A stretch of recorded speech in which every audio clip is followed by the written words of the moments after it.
মানুষের জীবনে যখনই কোনো বিপদ আসে, মানুষ নিজের আশেপাশে দেখে, অন্য কাউকে খোঁজে, ভাবে কেউ এসে তাকে সাহায্য করবে। সে আশা করে যে কোনো ব্যক্তি এসে তার হাত ধরবে আর সেই বিপদ থেকে তাকে মুক্তি দেবে। কিন্তু প্রকৃতি আমাদের এই শিক্ষা দেয় না। কখনো কোনো পাখিকে দেখবেন, একটা পাখি যখনই কোনো ঝড় আসে কি করে? একটা ঝড় এসে তার বাসা ভেঙে দিয়ে যায়, তার বাসা নষ্ট করে দিয়ে যায়। সেই পাখি কিন্তু অপেক্ষা করে না যে কে তাকে এসে সাহায্য করবে। সে কখনো আশা করে না যে কেউ এসে তাকে আশ্রয় দেবে।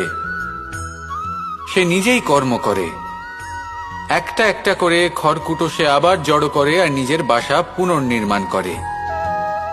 প্রকৃতি আমাদের এটাই শেখায় যে আমরা নিজেরাই প্রত্যেকটা সমস্যার সম্মুখীন হতে পারি। কারণ ঝড় অর্থাৎ সংকট আমাদের সবার জীবনেই আসবে, তার সম্মুখীন হতে হবে আমাদের।